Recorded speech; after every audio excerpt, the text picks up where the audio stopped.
Hi, it's Dr. Bragg again with a tip for a pain-free Friday.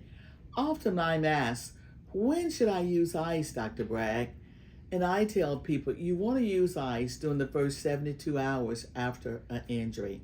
You want to use it if there's warmth and swelling to an area.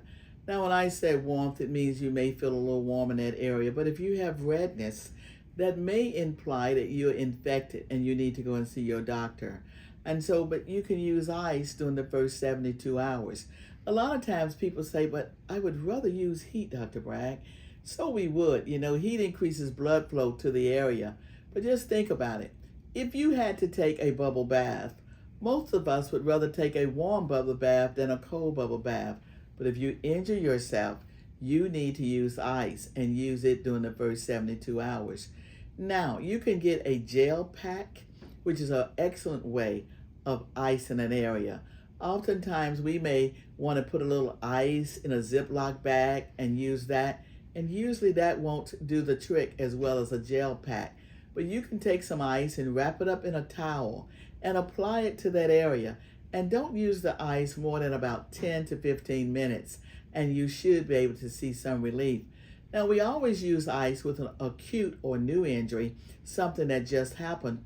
But also, if you have old stiff muscles or spasms, you can use ice in that area, and you may have some relief from spasms in your back if you apply ice to it.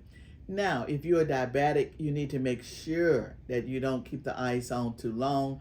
Or if you have conditions like Raynaud's, where you put ice and you get vasospasms in the tip of your hands or feet, you don't want to use ice. So if you have certain medical conditions, you can't use ice. But this is just generally when you have a sprain or a strain or an acute injury. I'm just giving you tips on the good value of using ice to help decrease your pain. I hope this video has been helpful to you, and if it has, comment below and let me know.